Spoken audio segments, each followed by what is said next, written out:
بسم الله الرحمن الرحيم.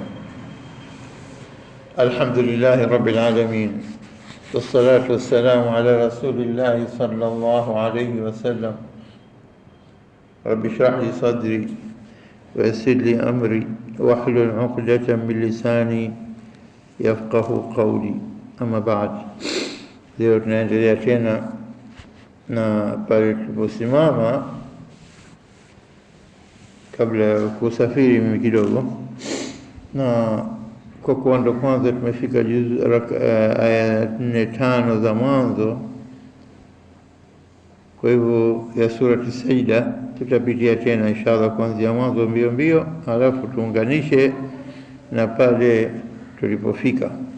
A'udhu billahi minash shaitani rajim. Bismillahir rahmanir rahim. Alif lam mim. Naam, alif lam mim. Hataja kuelezea zaidi ni hurufu muqatta'a. Hizi harufu si maneno, na hizi harufu zimekuja katika sura chungu zima, na muradi wake, kusudio lake, kila mfasir anaishia kwenye walmuradu bihadhihi alhuruf almuqatta'a Allahu wahdahu a'lam. Mwenyezi Mungu pekee yake mwenye kujua, na tumeelezea kila moja, huenda akasema huenda akawa hivyo hivi, lakini leo tunapita njia tu katika huruf muqatta'a kwa sababu tumeshazungumza vya kutosha kabla. Tanzilul kitabi la raiba fihi min rabbil alamin. Baada ya alif lam mim, na tumesema kwamba mara nyingi takriban zote isipokuwa moja mbili tu katika hizi huruf muqatta'a haitaji kitu kuhusu Qur'ani, na hapa imekuja tanzili ya kitab au Qur'an, Qaf wal Qur'an al-Majid, Yasin wal Qur'an al-Hakim, alif lam mim dhalika al-kitab, alif lam mim tanzilul kitab, zote kuhusu Qur'ani, kitab. Naam, tanzilul kitab, huu ni mteremsho wa kitabu, la raiba fihi min rabbil alamin. Na hii tanzil, ule mteremsho wenyewe, kuna nazala bihi ruhul amin, ruhul amin ameshusha roho mwaminifu, nani? Jibril. Kuna nazal, wa bilhaqi anzalnahu wa bilhaqi nazal, kwa haki. Ukiona anzala kwa alif mwanzo, yani ni Allah aliyeteremsha. Anzal, takuteremka kote kwa pamoja, kutoka Lauhul Mahfudh kuja katika Baitul Izza, katika samai dunia, katika mbingu duniani, kukaa kusubiri siku ya kwanza kuteremshwa aya za mwanzo za Iqra. Na kule kuteremka kwa mara mwanzo ndio kulishangiliwa na kusherekewa na malaika wakiteremka na kupaa, siku ya amani kabisa, siku yenye baraka. Inna anzalnahu fi lailatul qadr, fi lailatin mubaraka, katika aya nyingine katika Dukhan. Na kwa hivyo kule kushuka kwake, anzal au nazala, zote kwa njia nini? Kwa njia fi'il. Hapa imekuja kwa ism, ninao tanzil, ule mteremsho wenyewe. Kwa kitabu hichi, la raiba fihi, kina shaka kabisa, watashaka kwamba hakijateremka, hakijatoka kwa Allah, haijaletwa katika Baitul Izza na kukaa, haijateremka aya baada aya, aya baada aya kwa muda wa miaka 23. Haya yote haya yanaeleza kwa tanzili kwa tanzili, ule mteremsho wenyewe, kwa kuteremka. Ikiwa kuteremka mara mwanzo kutoka Lauhul Mahfudh kuja katika Baitul Izza, ikiwa kuteremka tokea day 1, siku ya mwanzo ya kwanza kuchukuliwa aya za Iqra bismi rabbika mpaka aya za mwisho, alyawma akmaltu lakum dinakum wa atmamtu alaykum ni'mati wa raditu lakum al-islam dina. Ikiwa hivi kwa hivi, lakini tanzili. Kwa hivyo tanzili imekusanya nazala bi ruhul amin, fano au imeshuka anzal, ameishusha mwenyewe Mwenyezi Mungu, ameteremka kwa mtume wa Jibril, au kwa kuteremka kwa njia yote ile, kuja katika lawhul mahfuz, kutoka lawhul mahfuz kuja katika Baitul Izza, yote ni katika jumla ya maana nini tanzil. Tanzilu kitabi, kule kushuka kwenyewe, mteremsho wenyewe, la raiba fihi. Iko utasema ule kushuka kwenyewe tanzil la raiba fihi, iko hicho kitabu chenyewe la raiba fihi, yote sawa. Ule kushuka kwenyewe kuna shaka afillahi shakun fatiru samawati wal ardh, natia shaka kwamba Mwenyezi Mungu aliumba mbingu na ardhi? Hamna shaka. Kwa hivyo hata hivi katika kuteremka kwenyewe kuna shaka, madhhabu mwenyewe ndio alosema. Na yeyote anayetaka kutia doa katika Qur'ani, mwambie jifunze kwanza yaliyokuwemo, almuhtawayat fi Qur'ani, yaliyoandikwa, yale yaliyoteremshwa, ayatazame, atafute kosa kama lipo. Yote aliyosema kwamba yeye aliumba kila alichokiumba, kikubwa chote kile kilichokuwa katika viumbe, na vilivyo vinavyoonekana mnaviona, mbingu na nyota na jua na kila kitu, haviharibiki, havisogei karibu, vinakwenda kwa mwendo wake maalumu. Mbingu zote na nyota zote na kila kitu, kauni, ulimwengu mzima unapokwenda. Kwanza tizama jua, alafu shuke kidogo kidogo chini, utizame yaliyokuwemo baina samawati wal ardh, yaliyokuwemo baina mbingu na ardhi.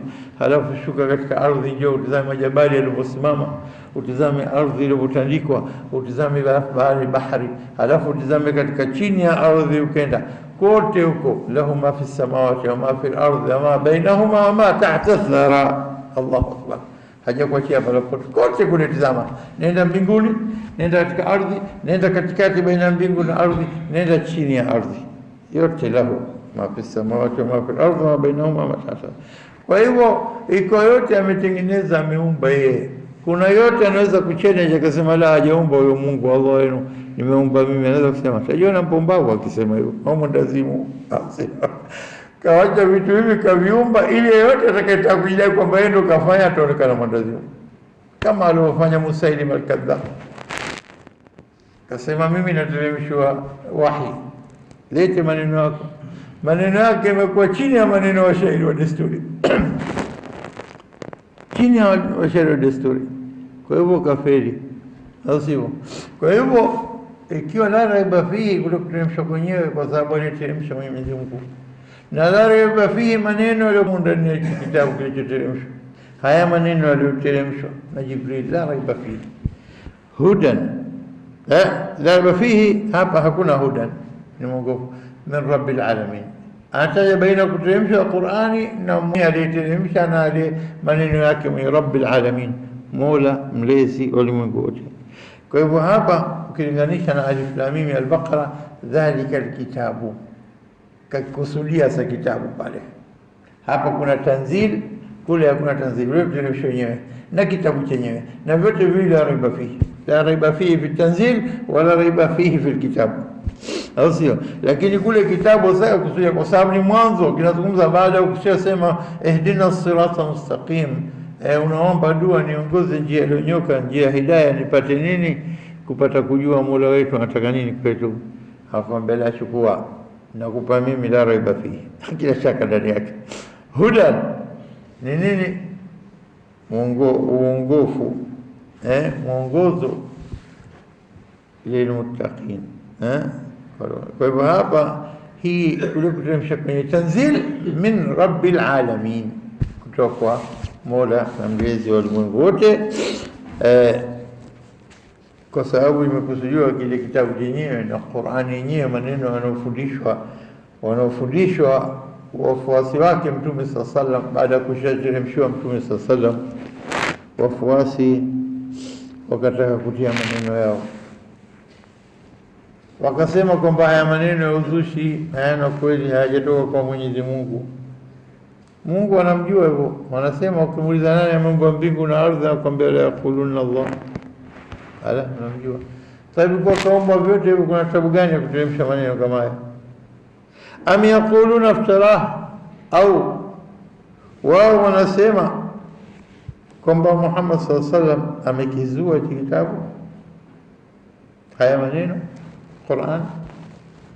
La wallahi, bali na ikija bali anasema kinyume na aliyotajwa, bal huwa alhaq, bali haya maneno na hichi kitabu ni kweli tupu, ni haki kweli, min rabbika, kutoka kwa Mola wako mlezi wa Muhammad, na wajue hivyo. Na lengo lake hasa li, kwa ajili ya kutundhira, kwa ajili ya kuwaonya qauman, watu ambao, qaumu ambayo ma atahum min nadhirin min qablika, hajajia mwonyaji kabla yako ya Muhammad. Imepita karne chungu zima hajapata kitu, na hao walokuja kabla karne 6 nyuma, kuanzia Isa wa mwisho na kwenda nyuma, kina Yahya na kina Ali Imran, na kabla hapo na kabla hapo mpaka kwa Nabii Ibrahim, na kabla hapo kina Nuh na Idris na Saleh na Lut, na kabla hapo kwa Nabii Adam, hajapata masakini. Kuanzia ni Ismail, sulala zote vizazi vyake vyote Nabii Ibrahim havijaja ila kwa Muhammad sallallahu alaihi wasallam, na kaambia tafute dini ya Ibrahim babu yako mkuu. Kwa hivyo hapa litundhira qauman ma atahum min nadhirin min qablika, hajajia mwonyaji kabla yako, yani kwa muda mrefu. La'allahum yahtadun, asa wakapata hidayah, wakapata nini? Wakapata kuongoka. Hii ndio maana aya 3, la'allahum yahtadun. Am yaquluna iftara, au wanasema kwamba amekizua kitabu. Bal huwa alhaq min rabbika, bali hii ni haki kutoka kwa Mola wako. Litundhira qauman, ipi? Ili iwaonye watu, iwaonye qaum, ma atahum min nadhirin min qablik, wasiofikiwa na mwonyaji kabla yako ewe Muhammad. La'allahum yahtadun, asa huenda wakaongoka. Allahu alladhi khalaqa as-samawati wal arda wama baynahuma fi 6 ayyam thumma istawa 'ala al-'arsh ma lakum min dunihi min waliyyin wala shafi' afala tatadhakkarun. Aya 4 nasema Allahu alladhi khalaqa as-samawati wal ardh. Hebu niambieni, baada ya kwisha kusema kwamba hichi kitabu ambacho ndio chenye maelezo yote ya kumpa maalumati binadamu aliyekuwa katika kiza na anataka kwenda pahala fulani, lengo lake, na hawezi kutekeleza, ukamwachia hivi hivi, na halafu na rehema za Mwenyezi Mungu akasema, la, madha nimemuumba, ana haki yake juu yangu. Haqqul abd ala Allah na haqqullah ala al-abd. Binadamu ana haki yake kwa Mola na Mola ana haki yake kwa binadamu, na Mwenyezi Mungu mtekelezaji kwa rehema na kwa fadhila na kwa ilmu na kwa ujuzi na kila kitu, lazima ampe haki yake binadamu. Ilobakia binadamu, omba unachokitaka pia. Wa qala rabbukum ud'uni astajib lakum. Yote hayo kapewa fursa binadamu, na akaambia kwanza nakupa uongofu, nakupa uongozo, kikuongoze, nikikuonye, kikuongoze, alafu kitaka kufuata usitaki hali yako. Madha nimekuumba, lazima nikuoneshe njia. Wama kunna muadhibina hatta nab'atha rasula, hatujao kuadhibu watu mpaka tutume mjumbe, au sio? Hatta nab'atha rasula, mpaka nini? Tupeleke mjumbe. Kwa hivyo huyu mjumbe aliyekuja kateremshiwa hichi kitabu na hakina shaka. Sasa kuhusu mwongozo wenyewe unaanza kwamba tizama vilivyoumbwa, alafu kisha ukishamjua huyo Mungu ujue ndio alikuteremshia hidayah hii. Tizama, subhanallah. Baada ya kuelezea utukufu wa kitabu hichi na maneno haya na Qur'ani, na kwamba ni maneno yake Allah ambaye yupi? Allahu alladhi khalaqa as-samawati wal ardh. Tazama connection baina aya ya kwanza bil tatu na unaingia katika aya 4. Allahu alladhi khalaqa as-samawati wal ardh, hajabakisha kitu. Vikubwa ambao kwa binadamu unavyoviona, ameona mbingu na ardhi. Ili hii katika shahada unashuhudia wewe unapokuja kuelezwa ya ghaibu usipinge. Tizama miujiza na utukufu wa mbingu na ardhi. Utukufu kwako wewe, si kwa Mwenyezi Mungu amekusema kun fayakun. Vikubwa ukijizama wewe nafsi yako, antum ashadu khalqan am as-samaa, nyinyi kweli mmeumbwa kwa ushadidi na ukubwa na nguvu na shida na tabu. La wallahi, mbingu. Wewe huwezi kusema kinyume, la mimi. Haya basi pigana mimi. Utakuwa kama yule Don Quixote yule. Don Quixote. Yule anajifanya yeye ndo mbabe, apanda farasi, anapunda yake sio? Don Quixote anaitwa Don Quixote. Stories za zamani za Kispain, akawa kwenda anapigana zile windmills za kuvuta upepo za kuzunguka za mafeni makubwa ya kusagia unga, ni anakwenda na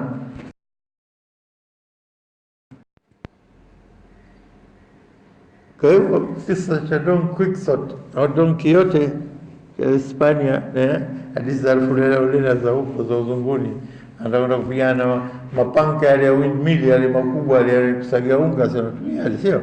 Kwa hivyo visa vingi. Kwa hivyo binadamu jitizame, sitaki kuwa kama tembo, kumiga tembo bure.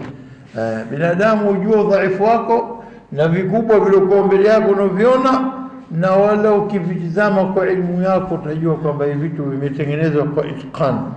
Wallahi nzito sana hizi jamani.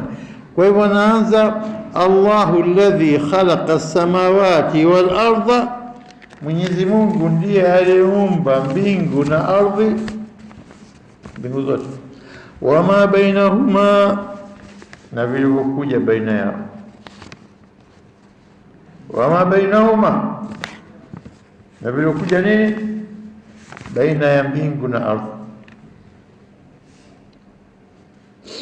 Ukitizama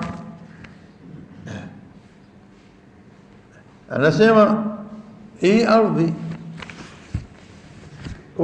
ukitoka mbingu yote, na sisi tunajua katika mbingu hizi universe, the whole of universe, na kuna galaxies chungu zima, na kila galaxy na planets na yote haya yote yamewekwa upande, yakizungumzwa mbingu kwa pamoja yote na ardhi, samawati zote, mbingu 7 pamoja na ardhi peke yake. Utukufu kafanya kama ni centralization of the earth, umefanya ni center kuliko vitu vyote vingine, kwa sababu ndani yake anaishi yule aliyekirimiwa kuliko kila makhluqat, binadamu. Walaqad karramna bani adam. Kwa hivyo jitizame baina we ardhi na mbingu yote ukubwa wake, halafu ujue kwamba hizi mbingu kaziumba mwenyewe. Alladhi, uteremsho wa Qur'ani kutoka kwa Rabbil Alamin, Mola na mlezi wa viumbe vyote vilivyokuwa katika ulimwengu, katika universe. Na wewe kwa jicho lako unaona mbingu ndio kubwa, basi ni yeye. Kabla hajakwambia hayo mengine shahada ghaib, dhalika alimul ghaib wa shahada.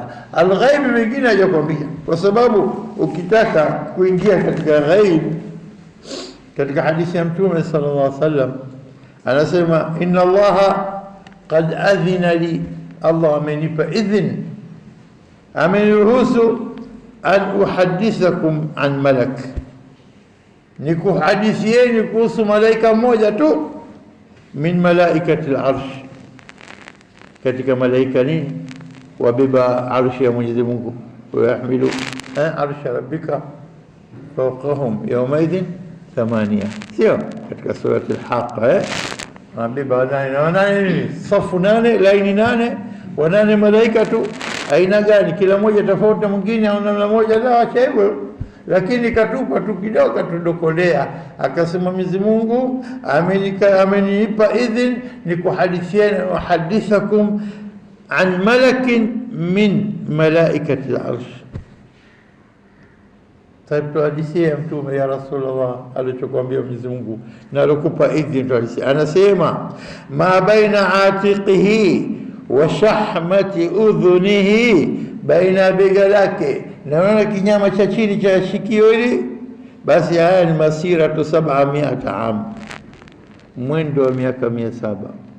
Hata ukifanya mwendo wa kono au sisimizi miaka 700 Hebu tazame ukubwa wa nini wabega na sehemu hii tukipande hiki na nyama ya sikio si ya chini hivyo, kasema shahmat udhun na nyama sio juu ya sikio da shahma.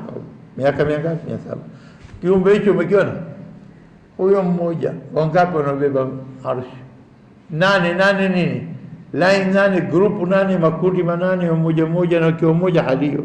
Sehemu ya bega sikio, sehemu yake yote vipi? Kwa Mtume sallam ameona kitu kimetanda kote kiza, upewa macho yake ndio muona kote. Jibril anashuka, wala hajashuka kwa umbo lake lote. Kefu itakuwa viumbe vingine sio viona? Ndio kubali kile unachoambiwa. Kwa hivyo ikiwa hivi hali ya malaika na hakuna hatua unaopiga wewe ile kwa malaika, na malaika anaombwa kila siku, anaingia katika Baitul Izza, akiingia 70,000 hawarudi, watoka mlango mwingine, mlango wa kutokea exit. Akiingia entrance hakuna mpaka exit, harudi tena kwa kagongana, moja kwa moja anaingia kila siku. Ayamillah, siku za Allah zote ngapi? Sio wewe utakapoanza kuumbwa, la tokea kuumbwa kwa ulimwengu mzima. Subhanallah. Allahu alladhi khalaqa as-samawati wal ardh, Allah ni ambaye aliumba mbingu na ardhi, wama bainahuma. Akasema hii wama bainahuma kama anavyoelezea Dr. Zaghlul Najjar, anasema kwamba Mwenyezi Mungu ameteremsha aya za science hizi za miujiza za kisayansi, ila aya ambazo zinataka elimu juu kabisa ya nini, ya science, ili uweze kufahamu uzuri zaidi. Zimewekwa special kwa ajili ya challenge kwa wanakuja baadaye. Akasema haya maneno yapitwa na wakati, haya maneno ya binadamu, haya maneno sio Mwenyezi Mungu. La, wallahi, tazama ulipofikia wewe katika science, utazame Mwenyezi Mungu anakuambia nini, ili iwe challenge. Na kaleta maana haya ya kuweza kufahamika na watu wa Mtume sasa wakati wake na baada yake, na waweze kufahamika kwa mtazamo mwingine. Watu wanakuja sasa wakasema wakataka kunini, kutia doa maumbile ya Mwenyezi Mungu, wakaambiwa nini? Sanurihim ayatina. Challenge imekuja tokea karne 15 nyuma. Sanurihim ayatina, tutaonesha aya zetu fil afaq, upewa macho yao wanapotizama, wapeleke zana zao, watizame kwa telescope, wapeleke vyombo vyao kwa makuki, kwa maroketi, kwa nini, wapeleke zana zao zenye kwenda kukaa huko juu, masatellite na manini, wachunguzi fil afaq. Unaposikia neno afaq, al-ufuq ni horizon. Upewa macho yako, unaona mstari unogawa baina bahari na hewa juu. Upewa jicho lako, si mstari mwenyoka hivi, horizontal. Tukipiga karatasi ya drawing na unapiga ngarawa ziko baharini na nini, kitu cha mwanzo kwanza unapiga mstari, au si? Alafu baadaye sema maji unapiga rangi ya blue kidogo ile, na juu kule unafanya mawingu pendavyo mwenyewe, au sio? Ile horizon. Sasa horizon moja na horizon nyingine ziko mbali mbali. Tizama katika 3D, 3 dimensions zote, angle zote, kapande juu na ndege, utizame horizon yako. Panda wapi, tizame kila pale na horizon zote, afaq. Sio ufuku moja, afaq zote, mpaka rocket yako kipande, tizama horizon yako. Sanurihim ayat, hiyo pekee yake afaq miujiza. Sanurihim ayatina fil afaq wa fi anfusihim. Na hili kubwa, hii ni challenge mpaka siku ya Kiyama.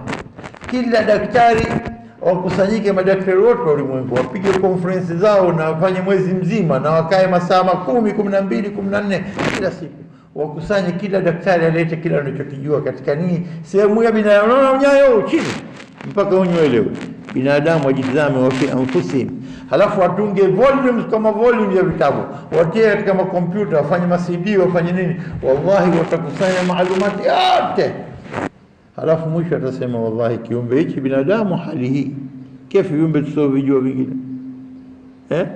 Kwa hivyo ma bainahuma, anasema Dr. Zaghlul Najjar, anasema hii ghilafu jaw, atmosphere ndio kuwepo.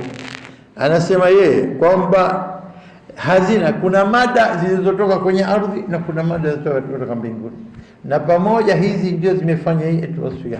Kwa hivyo ma bainahu wa baina as-samaa wal ardh, samawati na ardhi ni vitu ambavyo vyenye kuhusu sehemu zote mbili kwa ajili ya faida ya binadamu. Kwa sababu kila kitu kimefa taskhir min Allah min ajli ibn Adam, kila kitu kimelazimishwa kimtekelezee binadamu kwa haja yake, vimeumbwa kwa ajili ya haja ya binadamu. Leo jua likija nusu ya mwangaza huu, basi hatuwezi kuita Mwenyezi Mungu kajalia jua ling'are kama lilivong'ara. Ina nguvu za watu ngapi hizi taa zetu? Ukitoa taa kubwa upigwa hata unazimu, utakufua macho na kwa taa yako gari tu kiwashiwa mbele yako. Haniambie jua liko mbali wote 150 million kilometers, 93 million miles, na mwangaza wake na tunakulitizama tuwezi. Na ndio unatakikana ardhi inataka jua liwe kama vile, kwa sababu mambo mengi mazao yako na dunia hamna maisha kama kuna jua. Hilo moja tu. Au nafikiri hizi nyota zote zimekabura hizi? Hakuna chochote kilichoumbwa abatha. Na wewe binadamu ndio mbele katika viumbe vyote.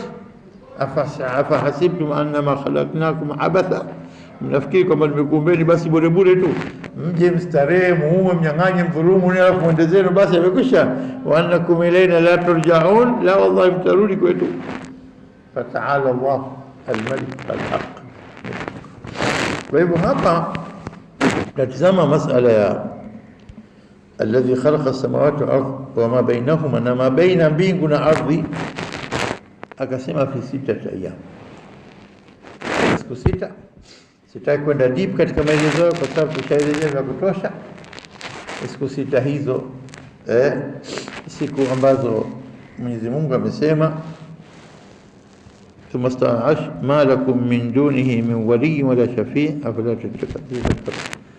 Siku 6 hizi amezielezea katika sura Fussilat, namna gani ameiumba ardhi kwa siku 2 na siku 2 nyingine akavitilia vitu vyake vinahitajika, contents ya ardhi yote kuanzia majabali na chakula nini na kubariki, halafu baadaye na mbingu siku 2 na kwa siku 6 hadi siku hizi zetu za duniani, siku za Mwenyezi Mungu,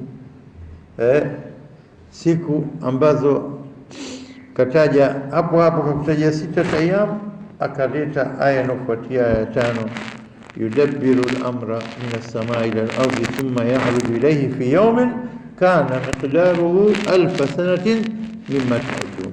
Hii tuiwache hivi kama alivyosema Mwenyezi Mungu, kwa sababu sharh ya 6 ayyam kama tunataka tuchukue sharh yake maelezo yake, basi tukamate hii sura nini, sura Fussilat. Basi sura Fussilat tukikamata, basi inatutosha sisi kujua nini yale yaliyokusudiwa katika kuumbwa kwa nini, kwa mbingu na ardhi.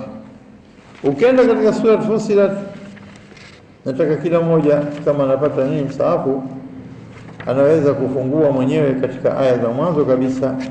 Ukianza tu wewe sura Fussilat, aya inaanza kwa nini? Inaanza kwa Hamim. Aya yake inaanza kuanzia aya 9, qul ainakum latakfuruna billadhi khalaqa al-ardha fi yawmayn, mnamkufuru aliumba ardhi kwa siku 2, watajaluna lahu andada, na kuifanyia miungu ya uongo isiyokuwa na maana. Dhalika rabbul alamin, huyo ndo Mola wa ulimwengu wote huo.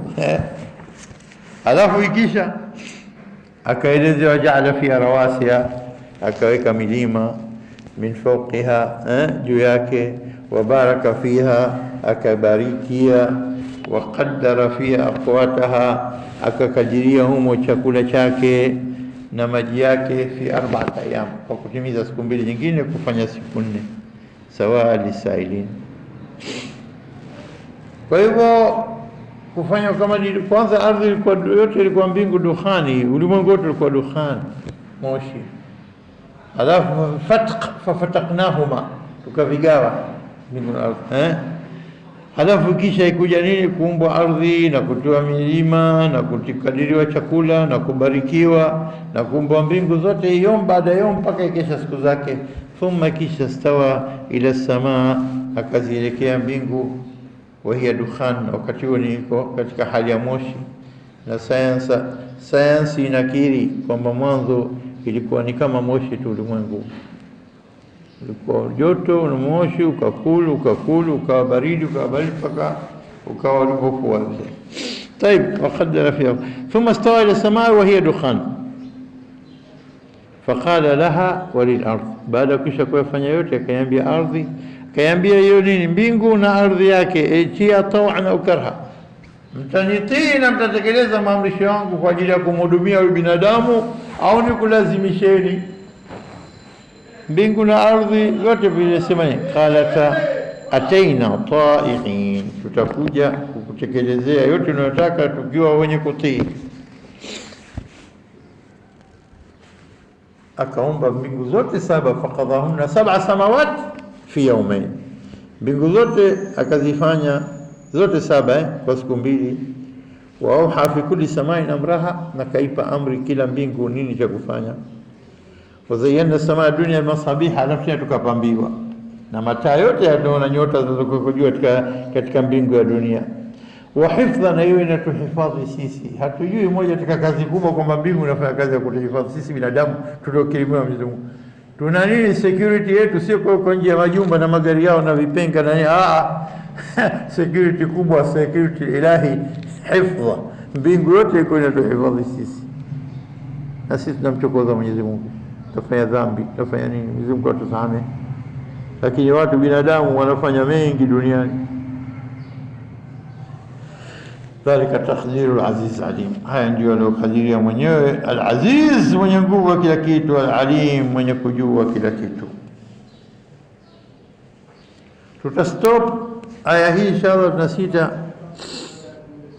katika aya ya 4 na 5 tueleze tena. Wallahi kuna umuhimu wa kuconnect hizi kabla kuanza tu moja kwa moja katika aya 7, kwa sababu yote maalumati yalikuwa muhimu sana kwa ajili ya kuweza kufanya connection baadaye kuendelea kwa aya zetu kwa mteremko wa desturi inshallah. Hadha wallahu aalam. Rabbana